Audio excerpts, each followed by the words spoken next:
Welcome to Balls and Brews. Cheers, boys. Welcome, everybody. Cheers, gents. Cheers. Pod 101.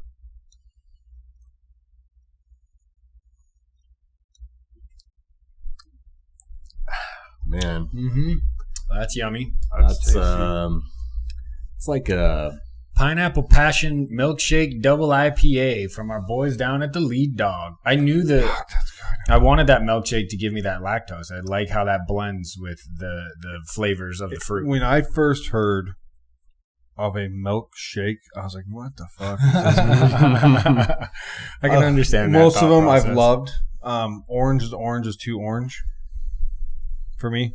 I was okay with it, but I know what you mean. Other than that, most of them they're just super good. Like, it's just such a good mix. And you guys, this can is fucking sweet. Yeah, Please awesome. go and check this thing out. It'll be up on X and Instagram a little later today. And it just looks great. It's super colorful. It pops. It fits the theme of Pineapple Passion, which give me a flavor profile, because I do for a double. I feel like the hop is very minimal. I get it, but it's not hop forward by any means. Yeah, I would agree. I mean, you get that carbonation. It almost like reminds me somewhat of a mimosa. Like an early drink to start the day. Have that fruit. Of course, you get that pineapple. It's not heavy though. It's light. That milkshake, that lactose hits so nice. Yeah, and that makes it a little creamy. Yeah, exactly. Yeah. It changes that body of that IPA drastically. And we had an IPA, a couple IPAs last night, and from Crux, their flagship IPA, which is pretty good. Did that. You did that West Coast. I did the glow stick. Oh, you did the glow stick, the hazy? And then we each did a peach. The peachy little thing. Dude, those are just so good. Classic. Yeah, Easy 7%er. Like we said last time, I think that was like one of our favorites from that series. If not one, it's 1B. I don't know if there's another one that is that good though, honestly. Well, and I know we've talked about it like 3 times now. Right, and I was going to say, I want to bring the shine back to Lead Dog. Keep up the good work, y'all. Yeah. I would say you guys do a great blend of your flagships are good, but you also do an excellent job of these one-offers or different blends of things throughout the year. So, favorite brewery, mine. Yeah. It's very consistent. Mine's gone, so it probably has to it probably has to play into that. I've always been sleeve is fucking getting up there, though. I've always been a Pigeon Head fan because that was like one of the first ones I went to, and it was like over there underneath the bridge, and it's super small, and that's the red rye. Yeah, and they're still kicking it there. That's where they've always been. I think that Pigeon Head is super smart because they didn't get too big for their britches. Yeah, and they do what they do well. Yeah. Anybody drink anything else new? I don't think I mentioned that I went to the Meadery. The Meadery? Yeah. Okay, tell me what that is. Yeah. So interest is peaked. It's a brewery, but it's Mead. That's what their Meadery. I thought it was meat. Yeah. No, I'm thinking you went to like a butcher. Yeah, that's what I heard too, Downey. That's exactly. Honey, I was like, ale, dude, Trev, honey wines. Okay. What do you think of Mead? Honestly, it's a little sweet most of the time. Well, yeah, that makes sense. It makes, but that's what I was kind of expecting. It was interesting. It was a dark little like bar, more like a speakeasy-esque. Where we're at. So this was is it 4th across from Black Rabbit? Were you at Black Rabbit? Yeah. Okay, so I've been there. There, right next to Lead Dog. It's right next to Lead Dog. Yeah, went to the Tahoe Ale House. Dude, that place is sick. That dude. pizza. I haven't been into that new one. What pizza did you get? Oh, did you get the pear? I don't think I got the pear one. I saw that and I was like, oh, I think I regretted it. Not getting it. Yeah. They were all looking good. The other one we had at the time was like a meat lovers. It was still really good. The pear just hit. Yeah, it's like the honey on it. It's just like, I don't know, and it's a different sauce for me. Blackberries too, or no? There's another one that has blackberries. Interesting. They use like some really nice cheese. Okay. Yeah, it's the oven, and that's why I like the pear so much because it's just pizza. Cheese. And like you get a slice of pear on it, and it's the sauce, and then like a honey combinations drizzle. Are just really nice on a pie. You know, sometimes when it comes down to pizza specifically, less is more. Like, not that I don't mind a pizza that's got 4 or 5 toppings, Agreed. But sometimes Premium when there's like 2 really good toppings, or even just one, it can really just set a pizza apart. Yeah, because that's the flavor profile you want. Like each bite is like, oh. Dude, God, dude, now you make me six spot though. Yeah. Six Okay. spot. Well, I'll have to check that one out. How it works. I know it's over there on 4. It's over there by the ball. It's a cool place, and they have too. live music up top. Did they have outdoor seating? Yeah, and upstairs we've with got the fire pits. And we've gotten the same spots, close to the DJ, but like on the edge. So you're just looking at Peavine, and it's such a cool like. I love the patio, like up top seating on the buildings, dude, it's man. PGA, man. It's such a cool spot. Like if you haven't been in Tahoe Hellworks, totally hit that place up. It's hella cool. And then the only part that's like for a bummer is if you're up top, you can order a beer that they have off a tap, but they don't have all the beers from downstairs on tap upstairs. So you have to go downstairs to get a beer and then come back up. Okay. But they do have some on tap up there, so you can just order those ones. But right. It's not the full run. Yeah. It's just a smaller bar. Yeah. Small bar. Small bar. Anybody else have anything new to eat and or drink? No, man. I think that covers our food and beverage. Yeah, I've been pretty lame this week. Well, Trev, what'd you get? So, what did you drink at this Mead at the Rabbit?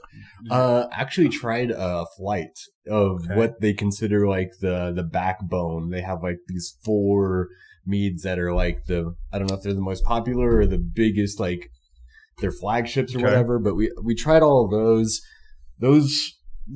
I mean, doesn't sound like you're about to glow. There was like one of them that I liked, and then the other ones were all okay. None of them were bad. It's just Mead is just so different. Yeah, I didn't love it. I was just kind of sitting there drinking it, going, man, I wish this was something else. Exactly. Not to where I didn't want to drink it, but to where I was just like, I don't know if I really like. With Mead, I think it's one of those drinks that I don't want a whole lot of. If maybe like a dessert, like nightcap, maybe I'll have one. But yeah, one is like the perfect amount because having a flight or even multiple drinks, it can feel heavy just because of the sweetness of the drink. Yeah. I feel like the place is okay. I do think it is a little dark. They do have games you can play and stuff like board games and stuff you can play. When I was there, they actually had an Irish guy on the guitar. Well, he was playing Irish songs on the guitar, I should say. I don't know what his, heritage actually is. Fair, that's fair. But I mean, he did some Irish classics, so I love that definitely could be. And they have a very small stage. It's all kind of crammed in there. It feels like it is.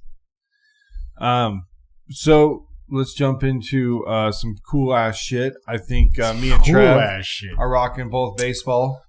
Chucky's got the baseball hat on. Home Run Derby and All-Star Game absolutely blew the water off everything else. Blew the water off. Like, dude, that's what we're doing these days. They smoke every other big time professional thing. All-Star weekend, they do it the whatever best. They do. Yeah. Dude, okay, so let's start with the Home Run Derby. Charlie's guy wins by an inch in the first round over my guy. Yeah. Rook, we'll get to Rook later in the show. Dude, but just another exciting moment through the whole first round. You get 2 minutes or 40 pitches. You can call one timeout. And they keep trying to make little tiny changes, and every time they make a little tiny change, it just ends up working. And then they go and then they do the bonus round, which is a traditional home run derby where you get the 3 outs and you can ding as many as you can send out. So if you hit one over 400, you get the 4th out. 475. Is it 475? 450 or 475. What was the long? The long cleared the park. 513 was the longest bomb hit that night. Ridiculous. Yeah, no, it was by that O'Neill Cruz. Center fielder for the Pirates, man. Smoked that thing, dude. It was unbelievable. That ball apart. But the reason why he gassed himself out, dude, he had some insanely big hits, but he did not try to pace himself. He just went out there and swung as hard as he fucking could. Yeah. But then you get to the second round, and Raleigh's got to go up against who? Do you remember who he went up against? And then in the second round, it was no, I can't. At the top of my head, yeah, I do not. Blanking as well. I'm sorry. And but I mean, in general, it just you get the second round matchups are really good too, and it was really like intense. It wasn't like there was the blowouts. I think both matchups were looking for the scores. Yeah, no, it was tight all the way through for sure. The last round was only 18-15. So, yeah, man. I mean, talk about running out of gas, right? Like, But overall, a great way to start and I like that the MLB just does it's the home run derby, and then the very next day is the game. They don't convolute nothing. They just do it. That's it. Like, I think the NBA is really struggling with their All-Star weekend. I think that they've lost their way. They try to do too much shit. Nobody gives a shit about the game. That's the problem. Well, yeah, for being as star-driven as that league is, they just miss the mark when it comes to that kind of. When you just show up and play fucking shoot around. So Cal Raleigh defeated O'Neal Cruz in the second round. Okay, what is it? But O'Neal Cruz hits he had the hardest velocity, velocity. Exit, yeah, dude, he fucking had some. That was when he hit that bomb, I think. 513. Yeah, 513. His average hardest home run was 119 miles an hour. So, no, the first round he hit the 513. Right, in the second round, he hit 498. Still. Exit velocity was 112, average distance 449. So then Cal comes in the second round, and it's 109. So 10 miles an hour slower as the hardest home run, dude. And 465 and 430. I know Cal won the round, but that just shows that O'Neal Cruz, dude, was just fucking smashing, dude. He just was, he wanted it all. And then Camaro beat Byron Buxton, the kid from the Twins. Yeah. And still, same thing, 460 for Camaro with longest home run and hardest home run was 113. Buxton was 456 and hardest at 108. So it just shows O'Neal just fucking went nuts. And then obviously Cal Raleigh, the big dumper. The big dumper comes in and wins 18-15 over Junior Camarero from the Rays. It's been a while since the catcher has won it too. He was probably the first catcher to win it. He was the first. Yeah, he's the first catcher to win it. Yeah. Second Mariner, first switch hitter. You know what's always fun? That surprises me. Like Piazza, there was no like big time. There's been plenty of big time hitters at center or catcher. Yeah, but I guess just not one to get it done in the derb. In the derby. Yeah, and then you know what's interesting watching all those guys from like Puerto Rico or like, you know, wherever the Dominican Republic. Yeah, the Dominican Republic. How they like, no matter who's hitting, they're always over there like cheering that like player on. They like stand hard with their like crew. Got that pride. Yeah, dude. I think it just comes, that, and it's just like... Like when Vladimir Guerrero's over there hitting up one guy, you see another dude from another team, and they're all from like... Well, yeah, because I think it speaks to the volumes of like... I think it goes deeper than just their joy of the game. It's showing like kids from their countries that like this is what you can do. Like champion, beat... Exactly. Like some of those are war-torn countries down there, right? So if they can invoke peace by just playing baseball and being together, that's a great message. Like I support the hell out of that. Smiles all around. They always are just champion, having a good time. Cheers to that. Yeah, for sure. I'll drink to that. Bam. I gotta do some drinking. Yeah, you do. Yeah, I might need to grab another beer. We'll see. This is so, it's so good. But then you go into the All-Star game the next day. And it starts out looking like, a little drab. Yeah. So it starts out, NL gets 2 in the first, right? Paul Skeens shuts down again, just has like another like beautiful outing. That so what are I think we've touched this a little bit, but if you're the Pirates, do you just hold him until he leaves, or do you just trade him? You're holding him until like that last year, that contract when you can't arbitrate, and then you trade him for the house. You go get like 6 different prospects. You get like maybe a couple guys that come in. That's okay. You pull a Oakland A, dude, or an A's. You pull exactly what we've been doing with everybody else, dude. You just trade them for the yard, dude. Vegas, dude. Las Vegas Athletics. So it gets up to 6-0 in the 6th, right? Right. Bottom of 6-0. 7th inning starts. Now what happens? 4 runs. Guess where some of those runs come from? My boy Brent Rooker. Yeah, Brent Rooker. So then it's 4-6. So we're close still, right? Right. That's good. Yeah. Top of 9, still 4-6. Right. AL gets 2 in the top of the 9th. Makes it 6-all. Makes it 6-all. But because you can't like save pitching, you're trying to get everybody in the game. From now on in the All-Star game, there's a hit off, like a home run derby, a little mini home run derby thing. So before we go into that, what did you guys think of that in general? Just that rule. instead of doing like extra innings. Yeah. I like that. It's kind of like a shootout in hockey. It changes it changes the strategy, right? Because now it's all just about bats, right? Versus like trying to play another actual inning of baseball. So you get your big boys and you go let them take a crack at it and you live with the result. Plus it could end it potentially a lot sooner, right? They don't want to do 2, 3, 4, 5 extra innings in the All-Star game. So yeah, I mean, essentially it's an exhibition game. So right. you don't want to. They still play hard. Out. Yeah, no, they still play well. It's competitive. I mean, if it comes down to the bat off, as it were, then obviously they're doing something right. Yeah, because, I thought it was cool. Just a cool thing in general. And I liked how they picked the guys that were in the game at that point. They didn't try to go get the guys that, like, started. Like, you didn't try to get Shohei or Judge or somebody like that off the bench. I liked how it was the dudes in. So, it went Rooker versus Kyle Stover. Rooker went 2 for 3. Stover went 1 for 3. Then next it came Schwarber versus Randy Arozarena. Randy only went 1, but then Schwarber went for fucking 3. So that put the NL up by 2. Right. So then the kid from the AL, the Rays kid, Aranda, didn't hit any. So then Pete Alonso didn't have to swing. So that's how it went down. But man, then Kyle Schwarber won the MVP, but he did hit 3 bombs with 3 pitches. That's hard to do better than that ain't bad. You can't. Because they're not. It's still like a home. It was a derby-esque style pitch. It wasn't like they were pitching. Yeah. But then you still got to get it. You still got to make that. Well, then connection. I was also thinking or 3 swings. You had 3 swings, not 3 pitches. 3 swings. But then I was thinking, dude, what about the guy that's got to go up there and throw the BP pitch? Right. Like he hasn't been like warming up this whole time. He's just some coach off the bench that's going out there, man.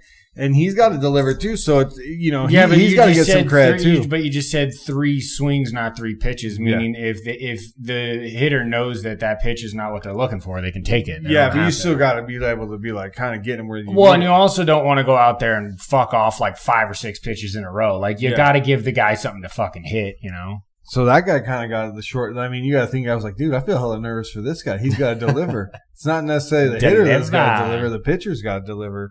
Because you're trying to throw it to a specific spot so they can hit it out. Hey, but they're all-stars. That's what they do.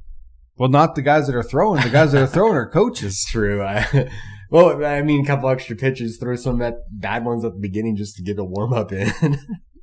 But in all, baseball kills the other ones.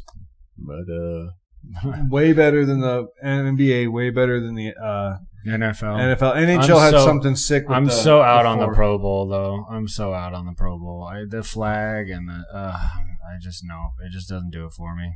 I want Sean Taylor going ham against a punter. That's what I want in my Pro Bowl. Yeah, I mean, we love football, and it's just not football. Yeah. I'm not going to say anything further. We're gonna leave it at that. But shout out to MLB. And then last night we watched a killer game between the Astros and the M's. Mariners getting the win 7-6, and 11 went to extras, and it was crunchy. It was a good game. So we've picked 2 of 3 up from the Astros over this weekend. Hopefully we can get the 3rd one today. Bring out the broom. Team's playing pretty well. We need it, but this is what we do. This isn't the playoff push, though, yet. See, this is where we could still have a next really hot 30 to 40 days and then still screw up. This is where the trades start being made, too, because you only have the deadline's coming up and now. So you got to start thinking, are you a taker? A buyer, seller, or buyer, or seller, or are you just staying? Right. Are you gonna, I hope my A's stay. We don't need to buy or sell. We traded Luis Severino. That'd be fine. I don't really care. He can go. But other than that, I don't really want to trade like any of our hitters or any of our young guys. But for you guys could each both be in the buying market for something, some type of relief pitching, some type of hitting. I wouldn't be against it if we found the right deal to add to our team, for sure. I think that this would be a good year. Because Trevor, where are you at? Well, I mean, with the surge that the Padres have made, with Verlander not being Verlander, with Devers with his back, there's just. It looks like we might be the one on the outside looking in, possibly when it comes to the end. I just feel like those things that we needed to hit on those things to have a surge this season. and because of those, I feel like we're kind of in a stall at the moment, at least. So I don't know. I mean, the pitching has been really good outside of Verlander. So I mean, I still have hope, but Logan Webb gave 11 hits yesterday. Chuck, what are you thinking for your team? Are you looking pitching? Or are you looking somewhere like in the infield, outfield? What's your position of need? No, I like our outfield. It's always pitching. I love our reliever, or not our reliever, our closer, Munoz. I don't think we have to work on that. I think he's pretty dialed in. Our starting roto, I like Castillo. I like some of the guys in a relief pitcher wouldn't be bad. If there's any swing that we're going to take, that would be the direction I would go. But I also think that we could be stayers. Like, I don't want to overreach for anything necessarily because we don't have the best track record of actually utilizing the moves that we've made, especially instantly. Like, we thought, getting Nelson Cruz and fucking Beltre was going to be a fucking big deal, and none of that. Robinson Cano, we've tried to take these swings before on these big bats and and it just doesn't work. So, if anything, pitching, if pitching or nothing is what I would say. I like my field. And for the Giants, it's hitting, but I just don't know if that's the right time to make that swing. Let's jump into a little bit more free agency. You got a couple moves this week. Of the basketball? We're going to the NBA, right? NBA free agency, yeah. All right. I want a thumbs up, a medium thumb, a thumbs down on the next 3 moves. Okay. And we can have a little discussion back and forth with that as well. Right. Lay it on me. First meal. First meal. Meal time, baby. First move. We're going to start eating on pod, too. Bradley Beal being bought out by the Suns and being picked up by the Clippers for $11 million. Makes a lot of sense for the Suns. And the Clippers. For getting him for cheap and for Beal. He gets all that money. He gets to go to a place where he gets to play basically. He probably will fit in better there. Without expectation. He was supposed to come into Phoenix and make a difference, and he played not great. And Ty Lue would probably use him better. He did true. average, I think, 18 points a game last season. 17 is what I remember. For 10 games, maybe. That's the issue. He was hurt a lot, too. But you don't have to play him all the time. You gotta. Yeah, I think I have to give it a thumbs up because I think it works for all parties involved. To be fair, yeah. So I think it only works for the Suns. For the Clippers, it's just another old bag and an old tree. He's just getting older. But for the price, I just don't think it's a bad thing because what else were you going to do for the upcoming year, kind of thing? Well, right? You just traded Norman Powell, so I mean, Norman Powell's a better player than Bradley Beal. You think so? Oh yeah, Bradley Beal is shot. I don't know if about Bradley Beal can stay healthy. And then that's been his Achilles heel. That's all. Did you see? Did you see what that fuckstick? That guy I've been bagging on lately said Jason McIntyre. Why are we going back to him? Why are you listening to him? Clearly, you like listening to him. Well, he's on the Coward thing, and I don't mind listening to Coward. Sure. He said if the Lakers would have got Bradley Beal, they would have put them in the Western Conference Finals. Yeah, Wrong. That was the move that was Wrong. missing. That is so dumb. Wrong. So dumb. So dumb. I don't think it would have been a bad move for the Lakers for $11 million for 2 years because you do need cheap, talent. Yeah, but that's not what we need at all. He is not. I still would, I wouldn't put it as a bad move though because the reason why it's not a bad move for the Clippers is because they didn't overpay him. If he went and got 40 or some shit, then I'd be like, oh my Lord.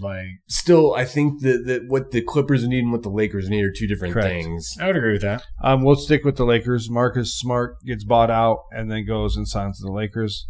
I think that's kind of exactly what we need. I don't think that he can be a locker room nuisance with the team, with Luka and LeBron in the locker room and even Austin Reeves. I just don't think the locker room looks up to those guys, so he won't be a nuisance in the locker room. But I think it's exactly what we need: defensive guard, depending on if you play him or Rui, depending on the team you're playing. I guess matching size. It's what we needed: a defensive player, and he's a good defensive player. So just see where we put him. And every now and again, he can be a D&3 guy. He can score. He can score. It's not to say that, and he's got good passing. So. Overall, I think that's a really sharp move. He's just got to remember, especially because of the price that you got him for. He's just got to remember when he's on the court with Luka that he don't need to be jacking shots up. No. Sometimes he gets kind of like he thinks he's Steph. I've seen that in a few Celtics games. It's one of the reasons why they moved. They didn't have enough shots to go around, even though they jacked like 700 combined threes in Boston this year. It was fucking insane. I think it's a good move for us. So I'm giving it a thumbs up. Price, what you needed, I think I'll give it a thumbs up as well. Easy grade, yeah. Another move, Dame Lillard re-signs the Portland Trail Blazers. I mean, for the upcoming year, it's kind of a nothing burger move, right? Yeah, he's not playing next year. Yeah, he really isn't. It's just bringing him back because of what he did there, drawing the fans in. The team isn't ready to compete, really. Not in the West. But for him, why not go to somewhere where you have a shot? That kind of surprised me, is that he was willing to just go back there. He tried that with Milwaukee, dude. He did. But he didn't get the pick. He gets the pick at this point. But I'm just saying, though, like even still, Milwaukee with Giannis, it should have worked better than it did. No, they had no defense. I think we knew that going in. It just feels like he's just settling to not get a championship, though. Instead of putting himself in position to maybe have a shot. Of course, it's always a roll of the dice, but you're telling me that you couldn't have gone on with like the Mavericks or the Spurs, or maybe he wouldn't make as much money, or maybe he rehabs in Portland this year, and then they trade him next year, and he gets assets for Portland on the way out. I mean, that would be doing them a solid. He does have a no trade clause, so that it would have to be approved by him. Yeah, he's just the thing about Dame is he's a Weaver State boy, man. He's a low, he didn't go to the big colleges. He was loyal to Portland for longer than he should have been, really. Yeah, no, he loves that city. Yeah, no, and they love him back. And I don't, as a true fandom sports fan, I can't that pulls on my heartstrings a little bit. It just is so weird that he didn't go to a spot where he could have maybe put a ring on.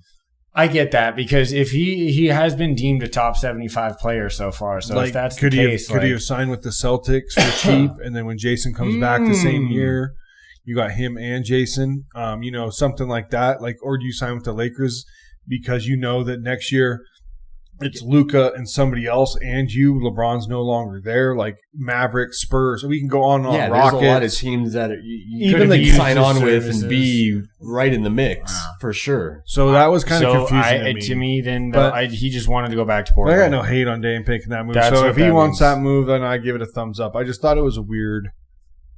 Just to kind of, I don't know. From the fandom perspective, dude, everybody in Portland right now is smiling from ear to ear. Oh yeah, he's a Portland icon, man. Yeah. Portland icon. He'll get a statue when he retires for sure, even if he doesn't get a chip. Talking about somebody that doesn't deserve a statue. Hate. We haven't done the common sense thing in a while. We kind of mixed it into different things, and we did this as a common sense piece. I'm almost sure of it. Rasheed Rice is 5 years probation, 30 days in jail for that accident on the freeway when he was doing all of, 109 and all that. NFL still hasn't come down with their It's minimum 3 games, right? Because isn't that part of the man, it should be fucking 5, dude. He's going to jail. Jail. He's doing for 30 days. He's doing a bid. He's doing a bid for sure. At some point, whether it's tomorrow, he's got to go spend 30 days, and he's still kind of rehab his shit too. Well, then, dude, I'd get it out of the way then, Mr. Rice. I think it's just, dude, it's just such. It's bad. It's bad look for them. It's bad look for the NFL. It's reckless behavior. Just in the position that they need really bad, because between that and the offensive line, the Chiefs have to have either strong receivers or a strong offensive line. I am excited to say that I really do think the Chiefs might take a small step back. But if you think about the the receiving core this year, it could be Rasheed Rice, healthy, which we've seen him play. Xavier Worthy, and Hollywood Brown. And Hollywood Brown. What they wanted, they want 2 dudes running this way, and they want Rasheed Rice and Kelsey doing this thing. Yep. And then you can get your back, your Pacheco to spill out, or whoever other your backs are, because they do utilize them too. They sure do. That is the perfect setup for them, where they can run Hollywood Brown and Xavier Worthy deep. And if you miss on one of them, every time, right? If you miss one of them, like a safety misses, then Patrick has a shot to throw boom, bazooka, and you have Rice underneath, and then you can have these 2, or even like your handoffs to the wide receivers. Let's hope that doesn't work out. Yeah, but it could be it's in the making to be one of their better receiving cores if these guys come back healthy. But Rice is a big part of that. Didn't Hollywood Brown also have an injury earlier last year? He got hurt, but he came back he did come back like in like 14, 15-ish, didn't he? I thought it was more like was it later? 17. It was like, okay, it was later. That's right. Well, we're going to get into the NFL a little later. Yeah. I just think the Rashid Rice thing, that's just one of those things that I think it comes down to if he's not like the dude he is he like getting kicked off the team? Of course, it's one of those other. Oh, things. if he's number 53 to 57 on that squad, trying to make that squad, he's a number. Gone. If he's a number 5 or 5th receiver, he's gone. He's gone. Probably the 4th because he's kind of their one. Yeah, he is their reliable pass catcher at this point. Where did if you're bringing that kind of heat to your organization, you gone. Who went where? What's his name? Signed with the Ravens. Hopkins? Yeah, he's on the Ravens now. I wonder how much juice he's got. He's got hands for days. We'll get into that in our next topic. That's true. Let's jump into little WNBA. I have a question for you guys, and then actually we have a big update. Okay, question and updates. Let's go. Did we hype Catlin Clark too much? Because she has been going through a spell. And she hasn't really shot very well all year. She's been hurt. The hurt's one thing, but the shooting has been not good, and she's kind of been a little bit of a turnover machine. Maybe this team should be. This team should be better. Did we hype her too much, or is it just? Or are we just looking at? I also think potentially. So this is potentially a spillover effect of going from like she's in State Farm commercials now, and she's doing. I don't think she's got as much time for ball as she once did. You know what I'm saying? She's a socialite now. Her face is everywhere. She's doing all sorts of things that obviously make her money, and I don't blame her for that. But I think that maybe that's gotten away from the Midwest kind of gal that just all she did was ball. I think I disagree slightly there. I do too. Yeah, I think this is more just to do with her not being 100% healthy. The talk coming into the season was she was in the weight room. She's getting stronger. She's getting better. But she's also getting beat up, and she's been hampered by injuries. And it's a worry, of course, because of her not playing at the level that she is capable of. But at the same time, I don't know if you can just throw all that on her. I think she was definitely ready for this spotlight, and I think it's just other things that are part of it. Injuries never help, right? And the league, she came in with a target on her back. Literally, it's from the start of last year to now. Every time a team plays the Indiana Fever, it's like Catlin Clark gets fouled heavy once, maybe. That happened with LeBron. It happens. Those players that are just put on that platform, everyone else is going to take their shot at them. But her doing all these other things is why the women's game is growing. I agree. Oh, I don't disagree with that. I think we're in right now what I would consider the golden era of WNBA with Asia Wilson and Sabrina Ionescu and Brianna Stewart and what's her Juju's coming out next year. Aaliyah Boston, there's some that girl ballers. From the Lynx, Collier, Nefessa, I believe is how you say it for Nefessa she Collier. Is balling. Yeah, dude, she's gonna be the MVP this year if she stays healthy. I just hope that it is more the injury thing and not that she's lost the shot. I hope it's more like the legs are kind of hurting. Yeah, I don't think she's lost it. I'm just hoping that she can be healthy and this injuries don't become a reoccurring theme part of her career. So I got two things next. Breaking news. Two more. Scotty Scheffler wins the British Open. That dude is on fire. Number one in the world. Dude, he is in that Tiger Woods zone to where it's Scotty Scheffler versus the field, right? Like back in the day, it'd always be like Tiger Woods versus the field. Everybody. Tiger Woods versus you the field. You didn't want to see that red shirt Tiger on Sunday, man. That was a different monster. Scotty Scheffler finishes 1. I do want to talk about Wyndham Clark. Did you guys hear about that? Who finished 4? We'll get into that in a second. Schauffele finishes 7. Rory finishes 7. And DeChambeau came up 24 spots. I think he was in 144th place all the way to 10th. He shot a 64. He shot a 64 today. Those are some names too. So all those guys in top 10. So did you hear the Wyndham Clark news? No. Who is Wyndham Clark? Wyndham Clark's a pro golfer. Okay. He didn't make the cut at the last at the U.S. Open. Okay. Walked in, slammed a locker around, broke the locker. Okay. They now have, it's Oakmont Country Club, has now banned him from the club. He can never go back there unless he, listen to this, pays for the locker, which I think he should. Okay. Sure. Puts a bunch of money, they didn't use that word, but they used donations. A different word some to, sort of shit like that. To some charity group. Right, so donations, yeah. Go to anger management and one other thing to be reinstated back at Oakmont to be able to play there ever again. How often does the U.S. Open go there? That's like, I mean... I feel like this is all small potatoes. Like, it is. Dude, like, okay, maybe he fucked up the locker. Make the him pay anger for management might be a little excessive. And making him donate money and making him do whatever. No, the locker. Just replace what you damaged and we'll see you later. Like, he's got to go to counseling. He's got to go to, like, anger management. No, that's thinking your dick is bigger than it actually is. I would just never play there again. This is so golf, though. Oh, that's fair. Someone you can't come back to our country club, we didn't sir. Like. You wore pink when you were supposed to wear blue. All right, pinkies in the air. Yeah. Golf is kind of still is kind of that way. They've gotten away from it by a good amount. Settle down, golf. Yeah, for real though.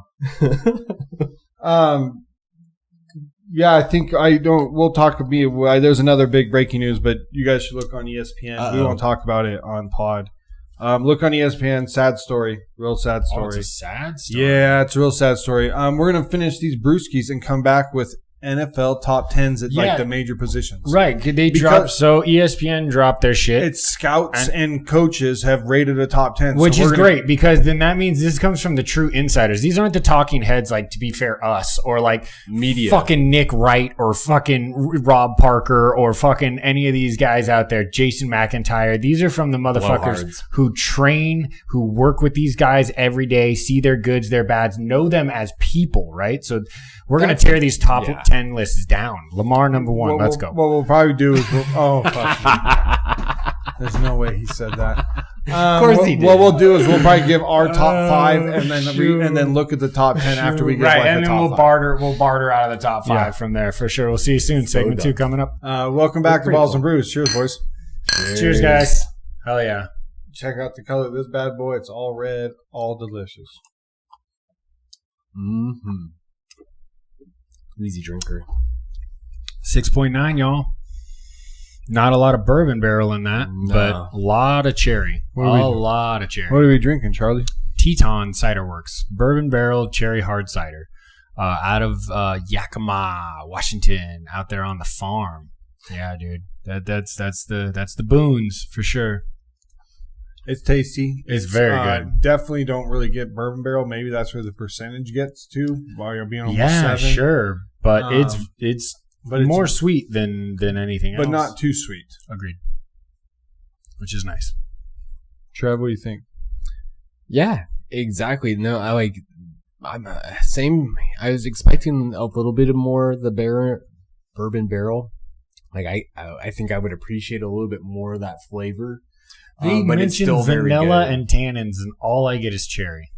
It's very cherry forward, which is fine. I don't really get any vanilla, but I get a whole lot of cherry. Whole lot of cherry. cherry. It's a good cherry. So what we're gonna do in this segment, ESPN did a poll with NFL scouts and coaches to figure out top 10 in all positions. So we're gonna give most of the time a top 5. And then look at like what our top 5 we think is, and then go through the top 10. Quarterbacks we just did like 2 pods ago, so we're not going to go through it again. But we're going to read through it, and it's pretty close to all ours. Honestly, I'm pretty sure. Pat Mahomes at 1, Josh Allen at 2, Joe at 3, Burrow, Lamar at 4, at 5 they got Jaden, which that's what Charlie had. I'm pretty sure. You're right. I had 6 or 5 for Stafford. And then I had Herbert, but then you go Stafford at 6. at 5.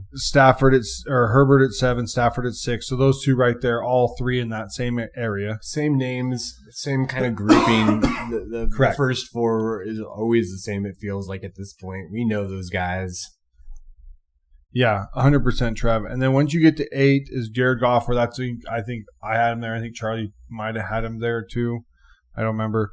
Jalen Hurts at 9. We'll get back to that. And then Baker Mayfield at 10. That was the whole hoopla. That was the thing. That was the whole hoopla. He should be higher. He's the Super Bowl MVP. Okay, before we get into that, you're right. I do want to give Baker his roses. Congratulations, bro. You were discarded by 3 different teams, and now you're a top 10 quarterback. I had him at 9. That's fucking legit. I think I had him right at 10, to be fair. Somewhere around there. I know, because I'm high on Baker. Like, I think Trev understood where to eat the humble pie. Did you have him at 11 because you had CJ in the 10? It was That's your one in that same area, but yeah, I think I had him a little bit later. But you have to have him in that group at least. He's in that area. Because then there was like an honest, after that it says there was an honorable mention. C.J. Stroud got honorable mention. Jordan Love got honorable mention. They were the next 2, but then it says Kyler, Brock, Dak, Aaron, Tua, and Bo also got a vote. But getting back to the hoopla of the week, just because I think it's so ridiculous, is how do you see Jalen Hurts playing on a mediocre team and an offense that's not made to produce? I could see him in front of Goff. I could maybe see him in front of Herbert. Well, Golf is ahead of him at 8. That's what I'm saying. But the whole hoopla was I could see him at 7 at the highest off of the other 6. I think the other 6 are kind of irrefutable right now. I'm kind of putting him in the 10 because he won a Super Bowl. I would think that I would even have CJ over him. If you're talking position of quarterback and not having dude, we've gone through this for like 4 years now, everybody. The Eagles have the best fucking roster. Every time we do a roster thing, we're like, dude, Eagles still have one of the best rosters. He plays on a mediocre team. He's not the dude that he is on this team. And I think that's where people get lost. He's won a Super Bowl, yes. But there's a lot of other components on that team. Like Saquon this year was easily their team MVP. He was amazing. Like their offensive line is always top in the league to do the things they do. And their defense is really good. Well, I think the mutters are Waddy. Yeah. You know what I meant to say. The waters are muddy. Yeah. In this grouping of quarterbacks because they're all very close. And yes, some of Hurts's capability at the position aren't as good as some of the others in that same grouping. But I think he gets lumped in here because of his leadership and the kind of the leader that he is for that team. And even I don't think 9 is they wrong, have a though, great is what I'm saying. Team around him. I don't either. I think 9's right. But I just can't believe the whole hoopla was that he should have been so Everybody was like, higher. top 5. He's Definitely the Super Bowl not. MVP. He had a great not. game. He had a great game. And I understand. He played better, I think, in... Well, let's just not forget weeks before that, the whole scandal was A.J. Brown's all pissed off because they're not throwing the ball enough. And I can see your argument where you could put him that high, but then you could also drop him back a couple too. So there's the whole. I can see that. So there is a big thing with him. Let's do running backs next, but let's not look at them. Okay. Let's throw out a quick top 5 of who running backs could be. I think number 1 is probably Saquon. Yeah, I mean, after last season, I think you have to put him number 1. Number 2, Derrick Henry. He's definitely in consideration there's for a number lot 2, of hype but coming in with that guy this year. But there's a lot of good guys up there that are fighting for that next spot. Who are you thinking? Who else? I think if CMC stays healthy, CMC is healthy. I'm there with that. A choice. Bijan, I mean, has been pretty good.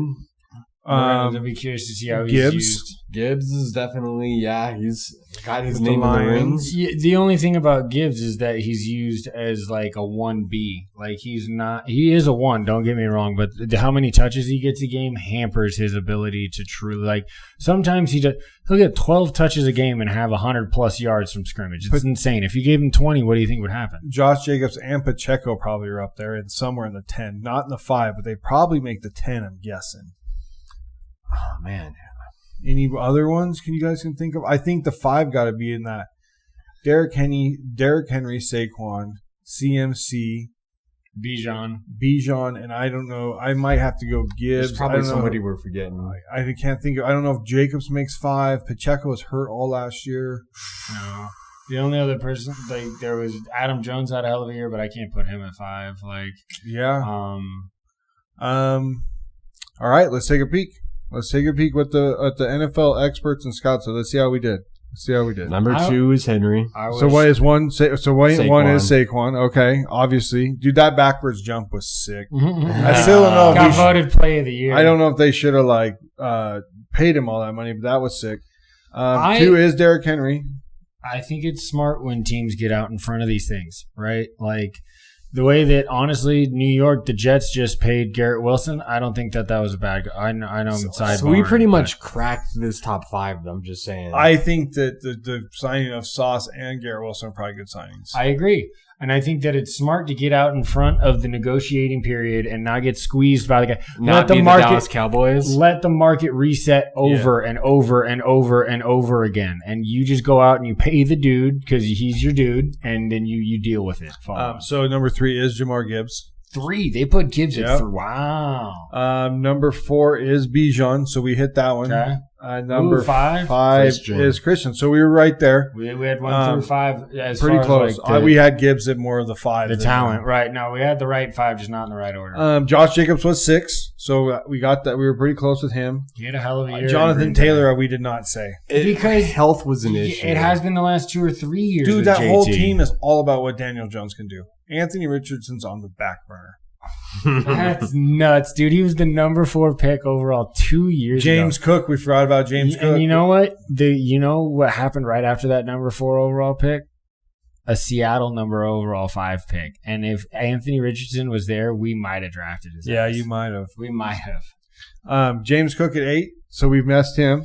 Is he still in a contract dispute with Buffalo? Is he going to get on the fucking field? Because wasn't he wanting some more ducats? Yeah, I don't know if he showed up. Mixon at 9. Old, but still very effective. Kamara at 10. Even older. Old, but still very effective. Bucky Irving, Aaron Jones, Devontae Achane, and Breece Hall were all honorable mentions. Devon Achane has the ability to jump into that list big time. But he's got to stay healthy because he's got to be able to take the pounding. Sure. He's a smaller dude, no doubt. Or he's got to get the fuck out of bounds. Bucky Irving's one of the dudes I think that's right pretty close. Crazy. Are we not doing that anymore?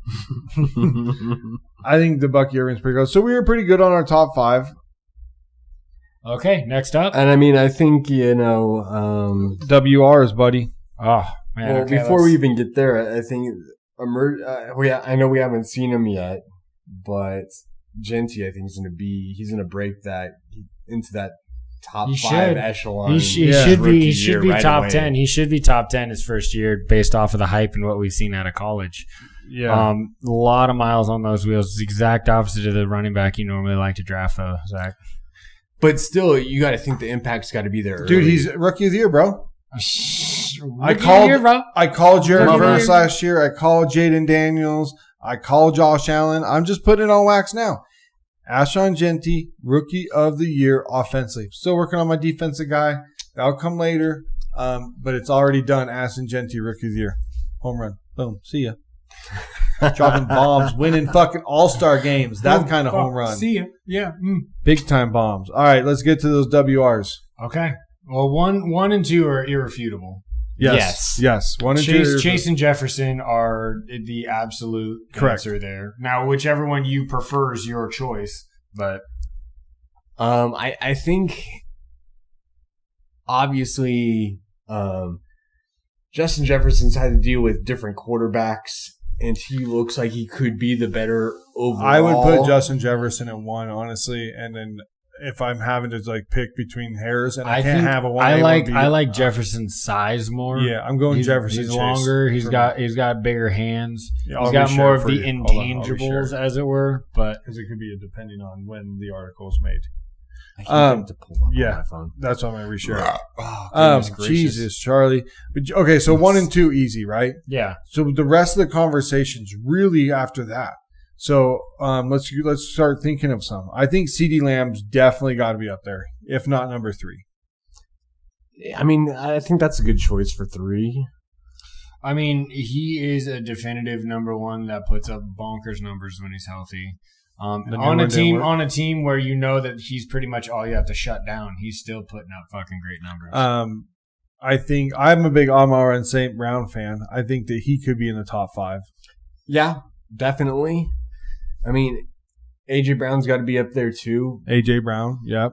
We need to talk about Puka. Puka, I think, he's definitely got to be up there. It's going to be interesting to see the year he has. Dude, that whole... I know you guys are not hating it from the outside looking in. That offense is so interesting. Yeah, I don't like that they have Devontae Adams. I don't dude, like that it's at so all. sick. I don't like that at all. With Stafford, get out of here. Adams and Puka. You know Tyreek Hill's going to be up on this list somewhere, even though he's up on that list behind us. He wasn't healthy last year, because the year before that he got voted the number 1 player by his peers. Remember? So he's still going to be up on the list. So that's Tyreek. Sure. I mean, it feels slightly overrated to me, but he has done some electric things. I'm guessing he's up on the list. Who else, boys? Who we missing? Jackson Smith and Jigba. No. We'll see. I don't think he makes it, Charlie. I don't think he makes it. He doesn't yet. But he will. He will. Let's go. I don't think D-Hop makes it. Not at all. Not too late for him. I mean. All right, let's run through it. Okay. Let's go through it. Chase. All right, so they have Chase at 1. He's the best situation. He's going to be the best receiver because of it. Number-wise, he's always good. They have Reek at 3. Justin Jefferson at 2. They have Reek at 3. Tyreek at 3. For Reek. I would.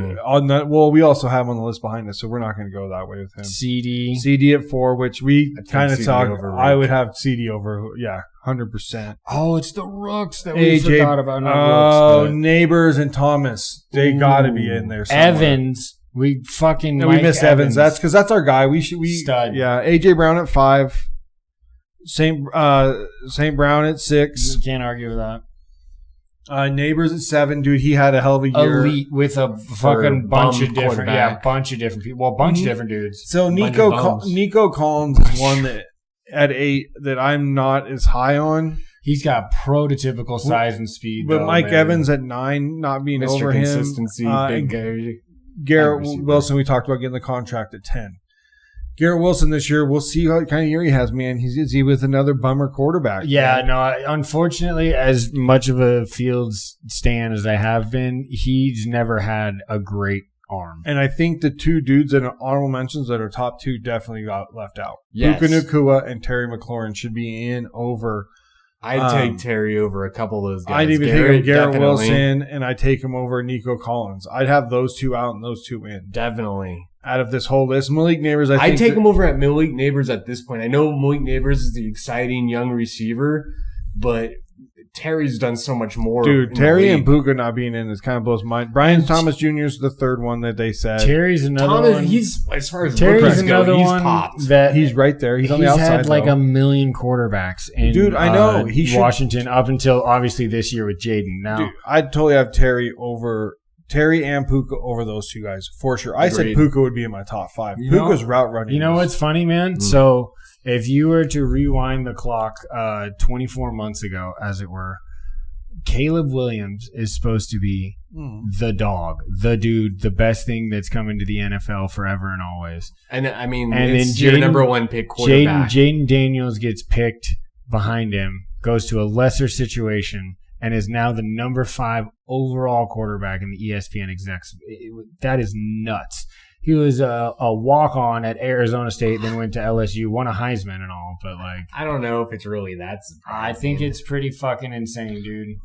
Let's jump to tight ends for maybe our last offense. We'll get to the offensive line at the end, depending on our timetable. So TEs, okay. So TEs loaded for me.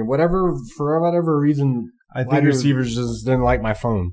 Who would you think the number 1 overall tight end right now is? Well, George Kittle, but Brock Bowers is the guy on the list. Is it? Yes. Oh, yeah, what up, Thug? Yeah. Dude, he's a stud. We're going to have number 1 tight end, and we're going to have a top 5 running back. Don't know about our quarterback offensive line, but we are stacked and loaded at the fucking at the tight end position and with Ashton for a couple years. After that, it's got to go Kittle. I'm guessing. Yep, it is 1 and 2. We knew who they were going to be. Where it gets interesting at 3 because where's Andrews?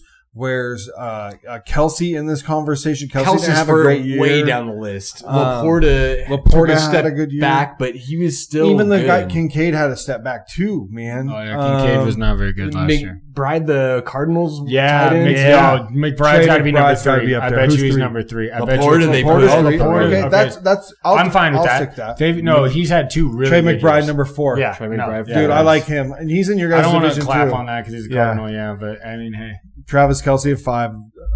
I think they just put him there because of his name. His last seaseason wasn't deserving. Mark Andrews at 6. He was. I would take Andrews over Kelce currently. At this point in their career, yeah. I mean, I'd take TJ Hawkinson maybe over both of those. I'd probably take him more because you're a little bit younger and kind of more dynamic. He's younger than both, right? Yeah, he's younger than both Andrews and Kelce for sure. Yeah, for sure.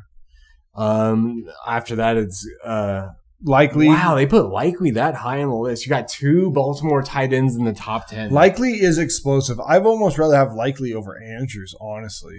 Oh, and route running at this point. He's not a blocker. He's just explosive. He's a receiver. He's not a blocker. For sure. Maybe his hands aren't as good. That's what we drafted Elijah Arroyo out of Miami to do. Is what Lively is doing. Yeah, I like that. 100%. No, that's what we want to. That's what we want to try to do. Dallas Goedert. Forgot about him. Goddard at 9 and then Njoku at 10. Honorable mentions. I don't know how I feel about 9 and 10. I don't either. I got to hear the honorable mentions. We got Kincaid. Well, he had a down year, so he did. Yeah, I think he's kind of been a disappointment. I think Freiermuth's an interesting one. He's the other honorable mention with Hunter Henry. Like tight ends have always played a big role in Pittsburgh, and Freiermuth has kind of lived up to that. He's had some injuries, but you still like him as your number 1. Hunter Henry, I don't really see. Ingram going to Denver could be big this season. I think Sean Payton's going to utilize him. Yeah. Well, he's always supposed to be big, though. He's supposed to be big for every year. Well, I mean, the Jaguars have been a disappointment. The Giants got nothing there. So both of those teams have been meddled. It just all depends on if you use the goddamn tight end. That's the whole thing about Brock Bowers is the number 1, and I don't necessarily blame this fucking list for that. We're coming 2 tight ends. If there's one position that Geno doesn't throw to, it's the tight end. Personnel.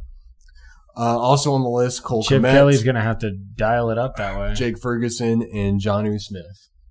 Jonnu actually had a pretty good year last year. And Pittsburgh getting him in that Fitzpatrick trade. Yeah, I don't know. It's still a stupid-ass trade in my opinion. It is. I fucking don't like it. Let's go first defensive position. Obviously, one of the most important, edge rusher. Edge. My number 1 isn't going to be the number 1, but I'm going to say it. He is number 1 in my heart, in my book. Max Crosby. Sure, and you can argue that. 3. He'll be in the top 3 behind Garrett and Watt.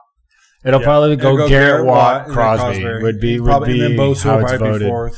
And then 5th will be Parsons. No, Parsons will probably be Parsons 4th. is an off-ball linebacker. They're not going to call him an edge rusher. Do you think they're going to call him an edge rusher? He'll be 4. He might even be. No, he's going to be 3. Crosby's going to be 4. Bosa's going to be 5. That's my prediction. What about Daniil Hunter? Or they're back. They're back. Really they're on there. They're on there. But let's check the top 5. Let's check the top 5. The obvious number 1 is Garrett.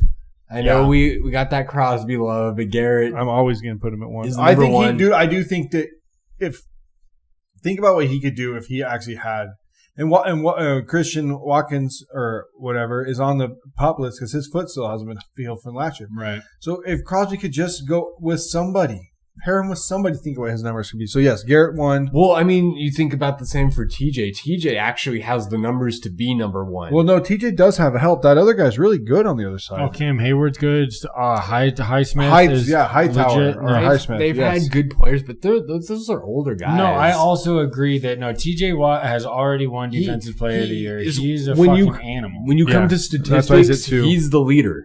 He's the leader for pass rusher. And he's the highest paid non-defensive player. He just signed that deal. Until, someone in Dallas gets paid. Parsons now. They'll wait until the day before the season. Yeah, exactly. Jesus Lord, man. So Micah Parsons is 3.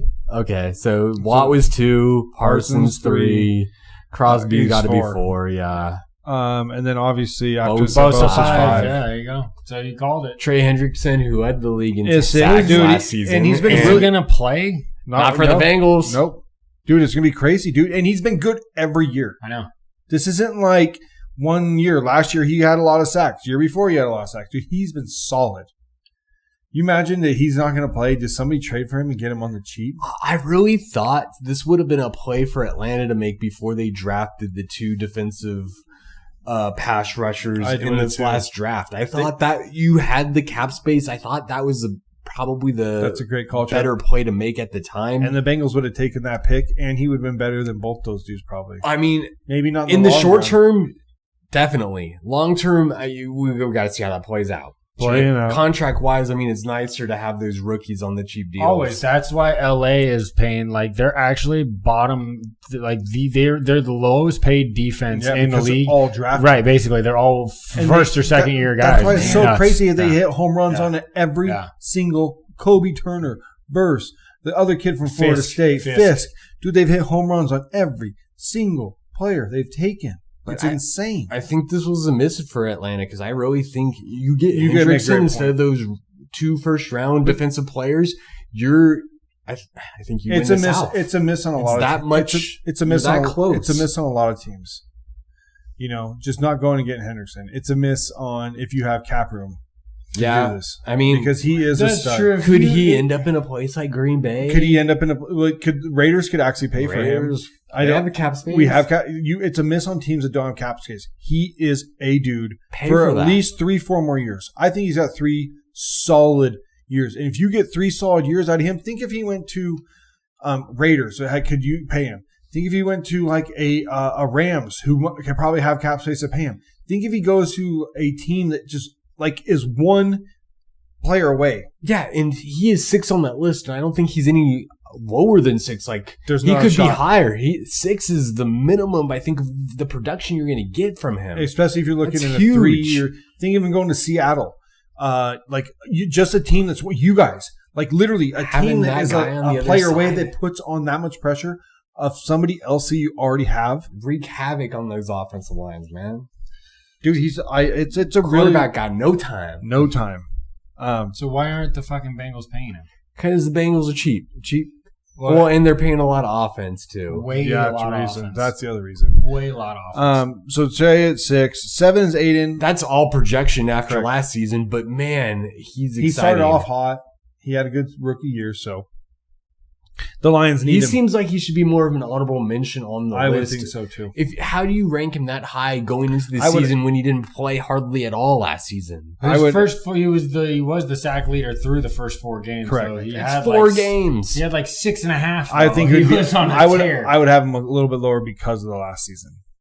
I'm not disagreeing with you, but I think the Aiden respect is real because he's a beast. He seems like the dude. Dude, I think he's right. It's the eye test. It's the eye test, and I can't disagree with that. Well, let's see what's on the list first too. Right. Will Anderson Jr. I think he's better than him at 8. Okay. And then where's Danielle? Danielle Hunter's at 9. Okay. 10 though is the argument. Okay. Jared Verse. Let's see what he does. Let's see what he does next year, dude. He looks all the part. He was really good, and I hate to say that. No, I know. We just talked about the Rams and that young defense, and I hate. That's a good honorable mention. Top of the honorable mentions, Brian Burns could be big if he has an offense that can keep the defense off the field. Dude, with them drafting Abdul Carter, having Dexter Lawrence, and that defensive line. Ex-UNR guy. Nick Benito. Ex-UNR guy from Broncos. Yeah. I mean, Broncos were so good. Their DC in that defense, he wasn't even on my radar. Dude. Underrated. Yeah. Jonathan Grignard from Minnesota. Okay. Kalafkas from Kansas City. The guy that isn't on here that I think should be on here and is in the next little people is a Josh Hines Allen from Jacksonville. I think he should be more in the honorable mentions. I'm not saying making the top. Same with Rashad Gary at Green Bay. I think those two kind of get maybe overlooked. Josh Hines Allen's an animal. He's just there. There's nothing right now. They're trying to build that. Right. But I think that he's probably the one that's kind of getting overlooked there. Honestly, he passes the eye test for me for sure. Next up, let's do the DTs. Defensive tackles, Byron Murphy. Not Unfortunately, yet. No, he didn't Not play yet. enough. Yeah, he literally only played like 37% of the snaps. So it's gonna be interesting to see who's on here. Do you go Chris Jones? Okay, Nope. yeah, let's go. Chris Jones could be up there. He's up there, but he's not hold on, number one. hold on. I'll tell you that. Okay, Jalen Carter, Dexter Lawrence, Dexter Lawrence, the kid from Tennessee, Jeffrey Simmons has got to be up there. No, you're thinking. Is that? I thought Jeffrey Simmons was the offensive tackle.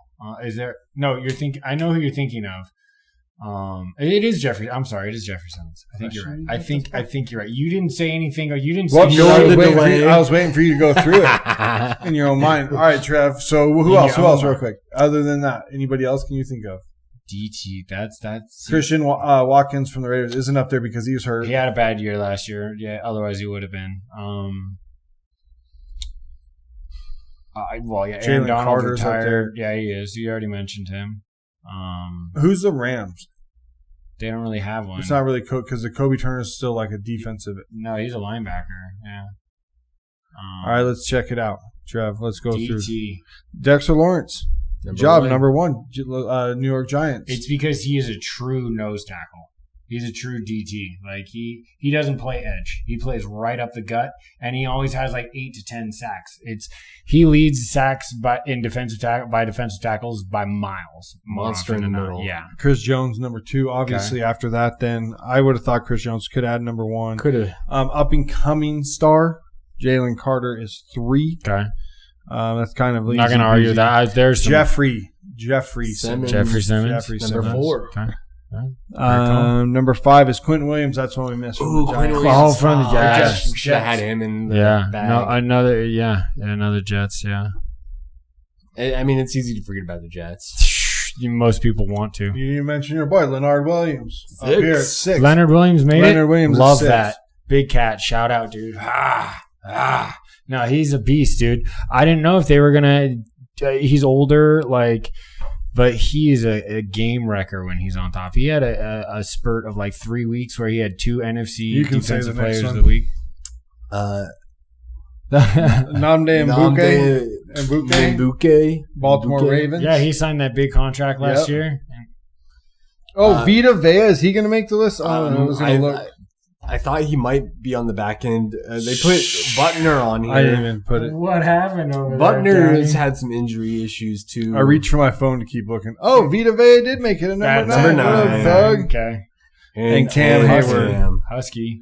Honorable mentions is Wilkins, but he's got to come back. Derek Brown of the Panthers. Zach Allen of the Broncos. Zach Allen, Zach Sealer of the Dolphins. And Kobe Turner of the Rams. He's that guy you were trying to think of. Who? Kobe Turner. Yeah, the Rams, yeah. Chuck tried to put me down. I thought he was a linebacker. Chuck tried to put me down. I did put you down. Look, I'm gonna admit when I'm wrong. This is the little thing. It's called accountability. I said I was wrong. Golly, move on. Put me down, Charlie. Wait, I gotta catch up real quick. Hold on. Dude, you cracked it. I didn't notice. Dude, don't even worry. Don't worry. I poured like shit. I went to reach for my phone and kind of dumped at the same time. It was a bad spot. Right. Charlie hasn't cracked it either. Let's crack this. I might have to crack the seal. Oh no, you keep going. You sit down and you pour this beer. The AMSR is not picking up on this mic. I'm trying to pour this for you, pod. Not a great pour. Pretty good, not bad, but not great. Got a little too much head. Mine too. Never a bad thing though. Mine too. Cornerbacks is gonna be interesting. I don't really know who's gonna be on the cornerback list. Honestly. Ooh, I know one of my guys is gonna be there. Well, I know Demo. Watson's name's obviously gonna be one. Patrick Surtain of the Browns. The kid from Sauce gonna be on there. Kid from Texans. Stingley. Stingley's going to be on there. Spoon should make it. He might be a lower half. He might be like 6 or 7. Or 9 or... I don't know. Fuck you. Who else?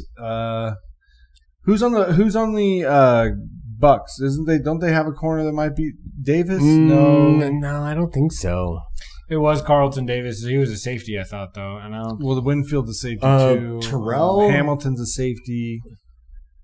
AJ Terrell, the Falcons. Clemson, the Falcons. Yeah, he might be on there. He should be on the top 10. I don't know if he'll be in the top 5, but I guess we'll see.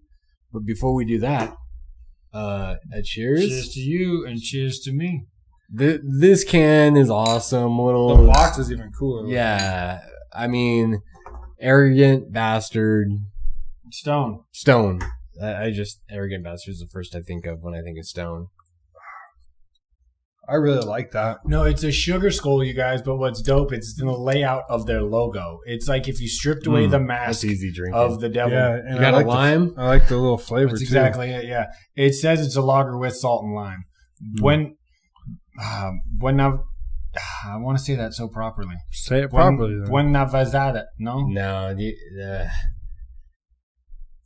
I'm Buena gonna butcher it. I don't want to do it. I don't want to do it. I'm not going to do it. Buena Vezda. Yeah, I can't even say it, which is stupid. I'm so sorry. Excuse me. It's Sorry, obviously, Mexico. it's a Mexican lager for sure.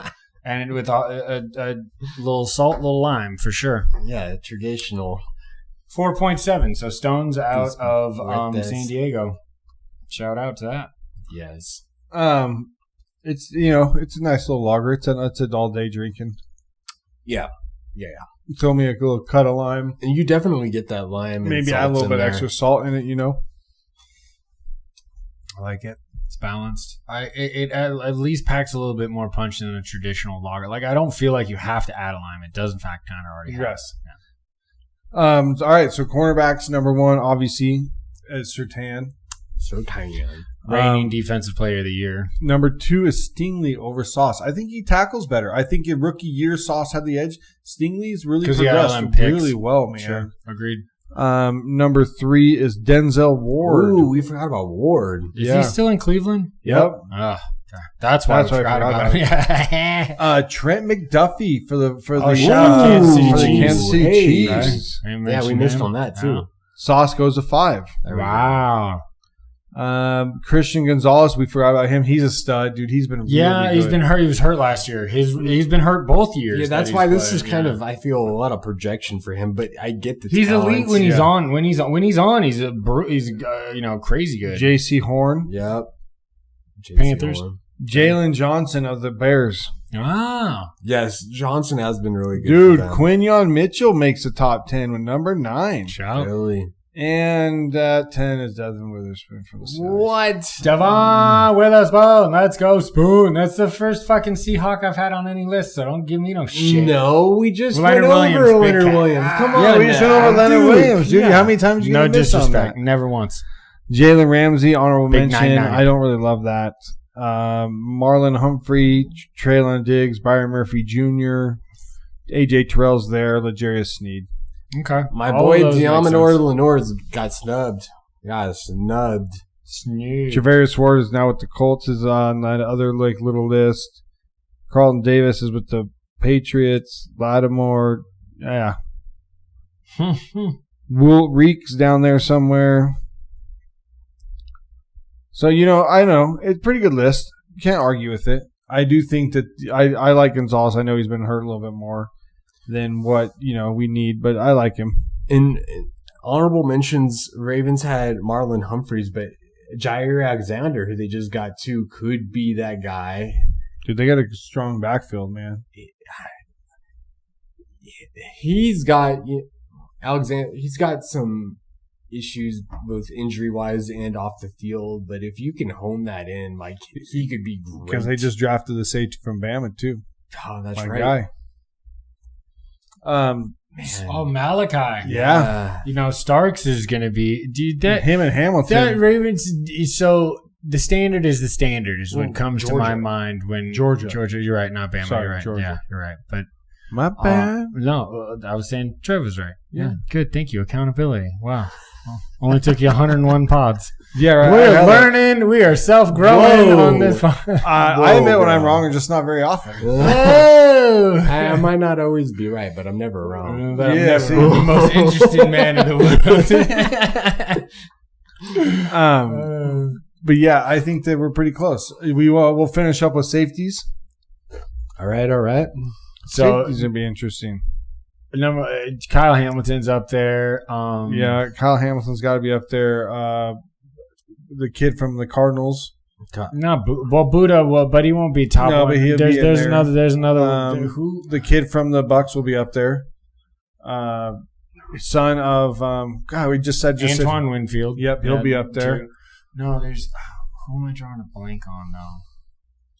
For what team? The Falcons guy will be up there. The left Bates will be up there. He's had 2 good years. Okay. I guarantee he's got to be somewhere in that list, right? He's played some good years. You know what? I hope I'm going to put this Love out there because that's exactly his name. Is Julian Love, the safety in Seattle, should get a little bit of love. Number 1 is Kyle Hamilton. Yeah, dude, he's long. Sense. Dude, he's legit. He plays in that Baltimore Ravens defense like he was born to do so. Brian Branch is too. Okay. That's who we out of the Lions. Should have pulled that name out. Xavier McKinney left the Giants, goes to the Packers. Has 3. A great year. Yeah. Jesse Bates is 4. 4. Okay. That's your Falcon. Kirby Joseph, Detroit Lions. So he missed 2. Didn't even think of him. Didn't even come all those picks. Yep, all the picks. Derwin James, always hurt, but 6. Athletic is all get out, but just can't get on the field. Yeah. Him not being able to play is just... He's great. He's at 3 6 games because of a year. the talent. Yeah, but correct. He just can't stay on the field. Never. Antoine Winfield Jr., number 7. Okay. Buda Baker making the 8 spot. Minka Fitzpatrick making the 9 spot. And your boy Julian Love making 10. Love it. Just honorable mentions, Javon Holland. I forgot about him. He went to the Giants from the Dolphins. Yep.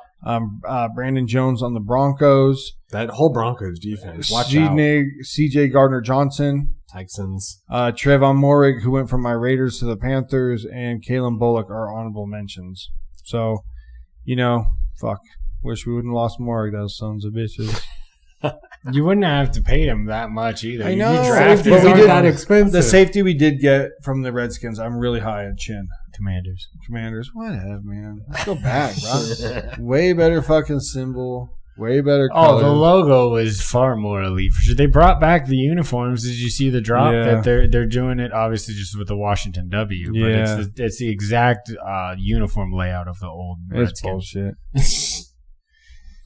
Quitters. I'm curious. Quitters. I'm curious to see what these rival jerseys are. Have we talked about this at all? We haven't. I don't really want to. I'm just kidding. You're not curious about new jerseys? But some are just so ugly, Chuck. I feel like we've gotten more ugly ones than good ones. Not in the NFL. Not so much in the NFL because they restrict jersey like exploration. And we've gotten away from this. You can basically do throwbacks, right? Depending on what your history is. So like Green Bay, Pittsburgh, and those franchises have but they're throwbacks. Yeah. Those are from like the 30s and 40s. But they should just stay in. They should burn them motherfuckers for sure. Stay in the back. But I'm just saying, when it comes to I think this is a good idea. I hope they nail it. I really do. They might not. It might be awful. But it's all law. They're doing exactly what the City Connect is. They're doing what fucking ruined. City Connect. Fucking ruined. It's over. It's fucking over. Fucking ruined. City Connect my ass. That shit sucks. I mean, there's they're out of all the teams, so maybe 20 teams have City Connect. There's only 3 that are good. Your percentages are in the trash. Just like your fucking jersey selections. That's just awful. I don't want to hear that. And we kind of skipped over it, but do we not want to talk about linebackers at all? Well, I was linebackers not. I was in go. Okay, Mr. Fred Warner. I was going to go. That's exactly why. You know it. I was going to go. I was going to go even offensive tackles, but we can go. We can go linebackers. We won't throw the 5 out. We can run through it. Fred Warner obviously is 1. Roquan is 2. That's deserving. I wish we would have drafted him. Bears took him and traded him. Zach Braun making a name for himself. Has been. Dude, Has awesome been. for him, dude. I don't love the team he's on, but, dude, that's awesome. Nick Bolton, Kansas City Chiefs. Frankie Louvi from the Luvo from the Commanders is right there. Trayman Edmonds. Put him over Bobby Wagner, huh? Even on his own team. Yeah. They got they got Trayman Edmonds too over his own team at that point. Levante David, number 7. Overshown, the Cowboys. Greenlaw, Broncos. Quincy Williams, the Jets. Oh, wow. Honorable mentions, Jeremiah Okawukazuka, Cleveland Browns. Not quite, but yes, close enough. Bobby Wagner, the Commanders. Patrick Queen, Demario Davis, Matt Milano, Logan Wilson, Jack Campbell, Patrick Queen, Jeremiah Sherwood. All the honorable mentions in this. There's a lot of honorable mentions. They do have a list. Jeremiah Owusa could be that guy for Detroit. That was a better take. Owusu Koromora, right? Owusu Koromora. There you go, Chuck. That a baby. It's a long name. Fill in those blanks, baby. Hyphenated. Fill in those blanks, dude, for me. Let's do the tackles real quick. Sure, that's the last position, I believe, on this list. No, we have interiors. We're not going to do probably interiors. Even though they're the bread and the butter. They separated tackles from interior? Yeah. As well you should. I think so, too. Tristan Wirfs, obviously, number 1. He's holding down. Dude, he's missing like the first 3-4 games this year, though. He's got like an injury that he's still coming back from. That's a big loss on their line. They need him. That's what Baker does best. I would agree. Penei Sewell, number 2. That's probably up there. Lane Johnson, 3. Yeah. That's, Big Trent's at 4. I don't know, man. We'll see what happens there. Jordan Mailata, other Eagles line. Dude, they have 2 of the top 5 tackles. That's why you fucking so good. 2 top 5 tackles. Rashawn Slater at 6. Tunsil, big addition to the Commanders this year. Deion Dawkins for the Bills. Yeah, all right. Christian Dershaw. That's huge because remember, he got hurt last year. Yeah, Dershaw. They were missing him. They were missing him for sure. Number 10 is Andrew Thomas of the Giants. Honorable mentions, Jake Matthew, Joe Alt, Ronnie Stanley, Colton Miller of the Raiders, Taylor Decker. So just a lot of guys. I mean, it's a cool list to go through. Gives us something to chit-chat about in this here sports drought time. I know. Unfortunately, we are in the dead air right now of like, there's baseball. That's about it. That's what we have going on right now. Watching a ton of it, though, brother. Yeah. A lot of training camps starting up, though. That is very true. College football approaching. Yeah.